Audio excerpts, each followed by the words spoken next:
Next, Mbak. Ya, di sini ada distribution of earth water. Chapter ini menjelaskan secara menyeluruh tentang bagaimana air di bumi tersebar, bagaimana siklus hidrologi bekerja, serta peran penting air dalam kehidupan di planet ini. Nah, sekitar 97% dari seluruh air di bumi berada di lautan dan bersifat asin. Nah, sementara cuma 3% yang merupakan air tawar. Nah, dari 3% ini, sebagian besar tersimpan dalam bentuk es di gletser dan lapisan es di kutub seperti Greenland dan Antartika. Nah, sisa kecilnya terdapat dalam bentuk air, tanah, air permukaan, dan uap air di atmosfer. Air di bumi juga dapat ditemukan dalam tiga bentuk utama, yaitu ada padat, seperti es atau salju, cair, dan gas seperti uap air. Nah, bumi adalah salah satu planet yang diketahui memiliki air dalam ketiga wujud ini secara alami. Siklus hidrologi menggambarkan pergerakan air yang yang terus-menerus dari satu reservoir ke reservoir lainnya melalui proses penguapan, kondensasi, presipitasi, infiltrasi, dan aliran permukaan. Nah, bisa dilihat pada gambar. Gambar yang menunjukkan distribusi air di bumi dengan diagram yang menggambarkan porsi besar air laut dan kecilnya volume air tawar. Ada juga ilustrasi siklus air, water cycle, yang memperlihatkan bagaimana air menguap dari lautan, membentuk awan, kemudian turun sebagai hujan, dan kembali ke laut melalui sungai atau infiltrasi menjadi air tanah. Nah, lalu yang terakhir, pada chapter ini yaitu membandingkan penggunaan air di Amerika Serikat dan di dunia. Di sektor pertanian menggunakan 70% dari total air. Diikuti dengan sektor industri dan domestik, perubahan iklim dapat mempengaruhi jumlah air di berbagai reservoir. Pendinginan global menyebabkan peningkatan cadangan es dan penurunan permukaan laut. Nah, sedang pemanasan global memiliki efek sebaliknya. Next.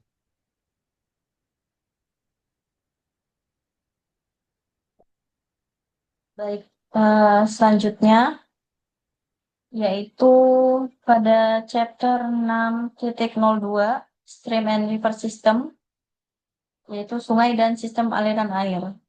Dalam chapter ini menjelaskan peran sungai dan sistem aliran air sebagai bagian penting dari siklus hidrologi serta pembentuk permukaan bumi. Jadi sungai itu adalah aliran air yang bergerak terus-menerus karena adanya gaya gravitasi, yaitu selalu mengalir dari tempat yang tinggi ke tempat yang rendah.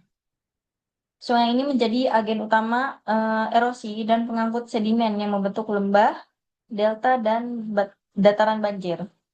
Bisa dilihat pada gambar awal yang ini, eh, yaitu menunjukkan pemandangan sungai di British Columbia, Kanada, yaitu menggambarkan peran sungai sebagai pembentuk landscape. Terdapat juga ilustrasi pertemuan antara sungai besar, yaitu Mississippi dan Ohio. Di sini, ini Mississippi dan Ohio yang menunjukkan efek banjir di area muara.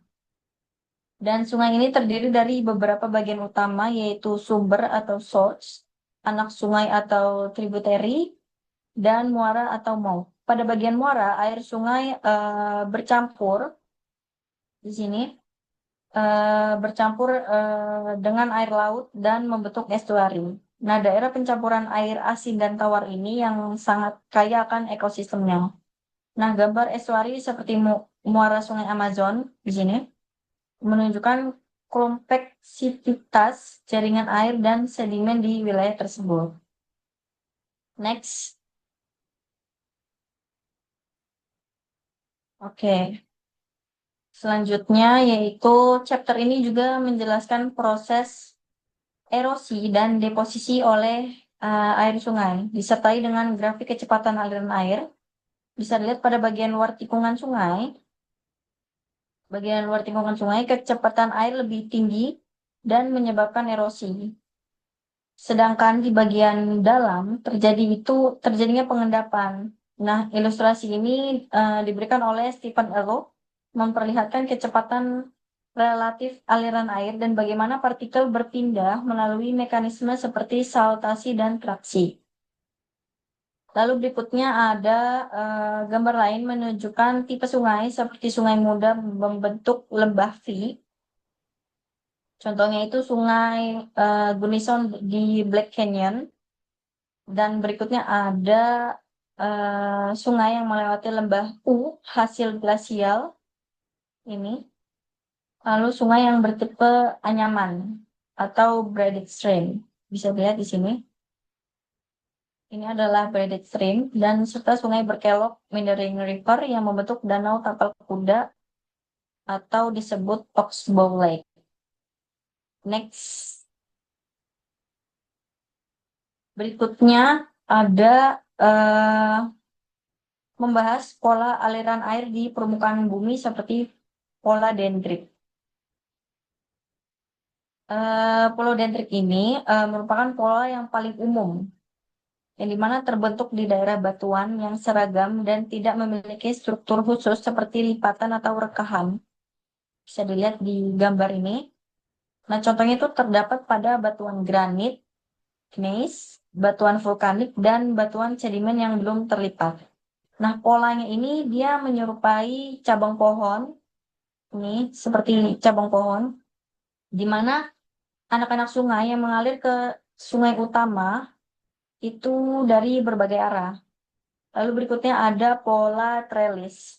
Nah, pola trellis ini dia terbentuk di daerah di mana lapisan batuan sedimen telah berlipat atau miring.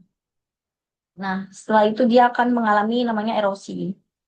Lalu berikutnya sungai utama ini mengalir dari lembah yang sejajar dengan lipatan, sementara anak sungai ini memotong secara tegak lurus.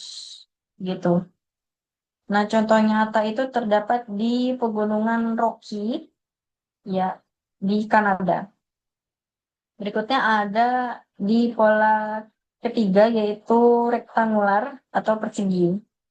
Ini terbentuk di wilayah dengan batuan yang memiliki banyak rekahan, sesar atau bidang perlapisan yang membentuk jaringan persegi. Bisa dilihat di sini, dia hampir membentuk sebuah persegi. Nah, aliran air yang mengikuti arah rekahan tersebut, dia sehingga membentuk pola sudut-sudut hampir tegak lurus di sini. Nah, lalu berikutnya ada di mana konsep siklus erosi atau oleh William Davis, yang dimana pada akhir abad ke-19, ahli geologi Amerika bernama William Davis ini mengemukakan teori tentang siklus erosi sungai, yaitu cycle of erosion. Menurutnya, sungai dan bentang alam di sekitarnya berkembang melalui 3 tahap utama, yaitu tahap muda. Tahap muda itu terjadi setelah adanya pengangkatan tektonik atau disebut tektonik uplift. Sungai mengalir dengan sangat cepat dan mengikis batuan dengan kuat di sini dan berbentuk huruf V yang curam dan sempit. Ini. Lalu banyak terdapat jeram atau rapids dan air terjun atau disebut waterfalls. Nah, kemiringan ini sangat tinggi dan belum seimbang. Lalu berikutnya ada tahap dewasa atau mature stage. Nah, erosi mulai meluas ke samping sehingga lembah menjadi lebih lebar sini. Nah, gradien mulai berkurang dan aliran air itu menjadi lebih seimbang. Lalu ada tahap tua, old stage, yaitu sungai mengalir di dataran yang luas dan berisi endapan sedimen. Yang dimana sekitar sungai itu berbentuk bukit-bukit landai dan aliran sungai menjadi berkelok-kelok. Lalu berikutnya, next. Berikutnya chapter 6.03 yaitu wetlands. Chapter ini membahas lahan basah sebagai ekosistem yang unik dan sangat penting di mana daratan dan air bertemu. Lahan basah bisa berupa rawa, paya, atau estuari, tergantung kondisi air dan vegetasinya. Jenis utama lahan basah meliputi satu marsh, lahan dangkal di sekitar danau atau laut yang didominasi rumput dan alang-alang. Dua, suap, lahan basah berhutan dengan air yang bergerak lambat dan oksigen rendah.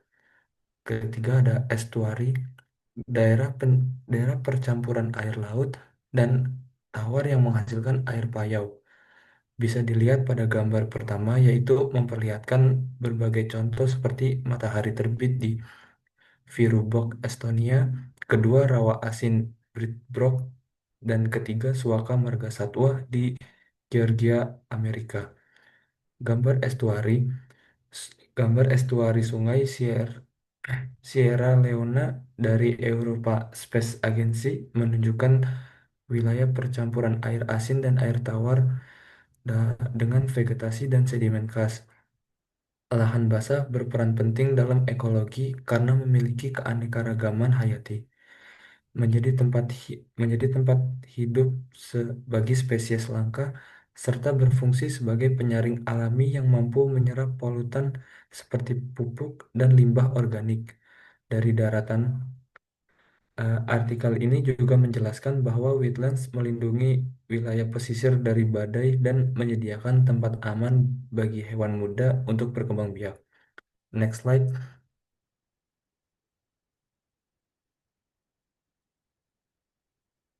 Chapter ini pun membahas tentang danau dan kolam lentik system sebagai bagian dari ekosistem perairan tenang.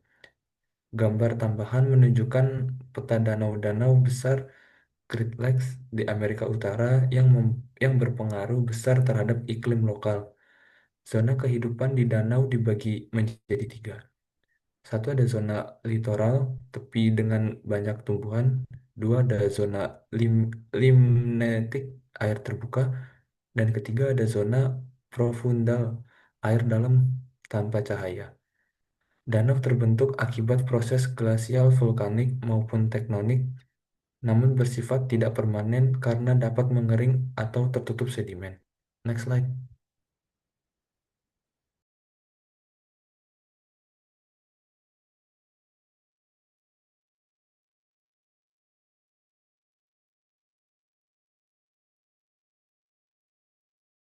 Dan selanjutnya adalah banjir atau floods.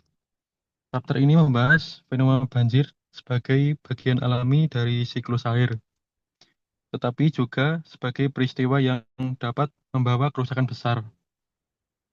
Banjir terjadi ketika curah hujan melebihi kapasitas tanah untuk menyerap atau kapasitas sungai untuk menyalurkan air.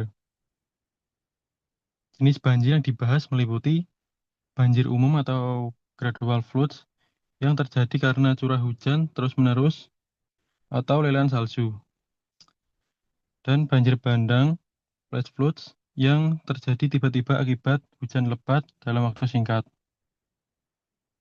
Chapter ini menampilkan gambar dan video tentang banjir di sungai besar seperti Mississippi River, menunjukkan bagaimana bendungan dan tanggul digunakan untuk mengendalikan air. Ilustrasi New Madrid Off-Road menggambarkan wilayah di mana air dibiarkan mengalir bebas untuk mencegah tekanan pada tanggul utama. Chapter ini juga menyoroti fungsi hutan dan lahan basah dalam mengurangi risiko banjir.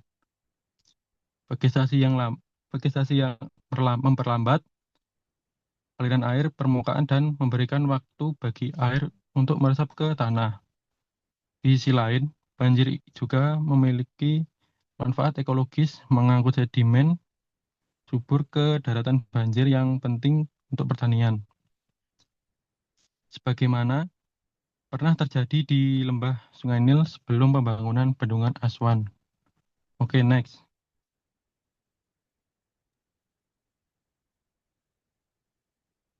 Selanjutnya, chapter 6.05, air tanah atau groundwater. Air tanah adalah salah satu bagian penting dari sistem air di bumi yang seringkali kita abaikan. Padahal perannya luar biasa besar dalam menjaga keseimbangan lingkungan dan kehidupan manusia. Artikel ini menjelaskan bagaimana air tanah terbentuk, bagaimana air bergerak, serta apa saja permasalahan yang bisa muncul akibat penggunaannya yang berlebihan. Air tanah tersimpan di antara butiran pasir, kerikil, atau di celah-celah batuan di bawah permukaan bumi. Dua hal utama yang menentukan kemampuan tanah menyimpan air adalah porositas, yakni seberapa banyak ruang kosong di antara butiran tanah, dan permeabilitas, yaitu seberapa mudah air bergerak di antara ruang-ruang itu. Tanah berpasir umumnya memiliki porositas tinggi sehingga bisa menjadi tempat penyimpanan air yang baik. Sedangkan tanah liat lebih kedap air dan menghambat pergerakan air. Bisa dilihat pada gambar pertama, yaitu groundwater flow dari USGS yang memperlihatkan jalur air tanah dari daerah resapan menuju daerah keluaran. Air bergerak perlahan dari tempat yang lebih tinggi ke tempat yang lebih rendah mengikuti gaya gravitasi. Dalam perjalanannya, air bisa tertahan dalam lapisan yang disebut aquifer. Ada dua jenis aquifer utama, aquifer tak tertekan, di mana airnya langsung berhubungan dengan permukaan tanah, dan aquifer tertekan, yang berada di antara dua lapisan batuan kedap air. Dalam aquifer tertekan, tekanan air bisa cukup besar hingga memungkinkan air naik ke permukaan tanpa perlu dipompa, seperti yang diperlihatkan pada gambar artesian well. Oke, next slide berikutnya.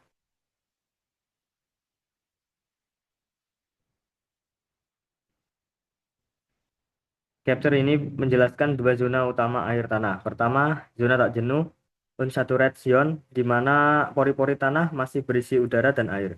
Kedua, zona jenuh, saturated zone, di mana semua pori terisi penuh oleh air. Batas antara keduanya disebut muka air tanah atau water table. Kedalaman muka air tanah ini bisa berubah tergantung musim, curah hujan, dan aktivitas manusia. Saat musim hujan, air hujan meresap ke tanah dan mengisi kembali cadangan air tanah melalui proses recharge. Sebaliknya, saat musim kemarau atau ketika manusia mengambil air tanah terlalu banyak, muka air tanah bisa menurun. Masalah besar muncul ketika laju pengambilan air tanah jauh lebih cepat dibandingkan proses pengisiannya. Akibatnya, cadangan air tanah berkurang dan permukaan tanah bisa ambles, fenomena yang disebut land subsidence. Selain itu, di daerah pesisir, penurunan muka air tanah bisa menyebabkan intrusi air laut, yaitu masuknya air asin ke dalam aquifer. Salah satu contoh nyata yang disebutkan dalam artikel adalah aquifer Ogallala di Amerika Serikat. Aquifer ini merupakan salah satu cadangan air tanah terbesar di dunia, tapi kini banyak wilayahnya yang mulai mengering akibat penggunaan air yang berlebihan untuk pertanian. Bisa dilihat pada gambar Ogallala Aquifer dan Gaston Pipeline, memperlihatkan wilayah luas di mana penurunan air tanah ini terjadi. Chapter ini juga membahas tentang kualitas air tanah. Pencemaran air tanah bisa bersifat alami maupun akibat ulah manusia. Secara alami, batuan tertentu dapat melepaskan mineral beracun seperti arsenik atau merkuri ke dalam air tanah. Contoh terkenal terjadi di Bangladesh, di mana jutaan penduduk mengalami keracunan arsenik dari sumur dangkal. Sedangkan pencemaran buatan manusia bisa berasal dari limbah pertanian seperti pupuk dan pestisida, limbah industri, hingga kebocoran dari tangki bahan bakar atau tempat pembuangan sampah. Chapter ini juga menampilkan gambar landfill cross section yang memperlihatkan bagaimana cairan limbah atau air lindi bisa meresap ke tanah dan mencemari aquifer jika sistem pelapisnya rusak. Oke,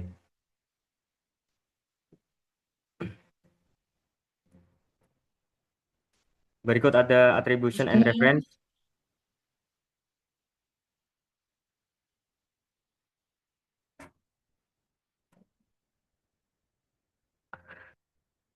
Oke, next.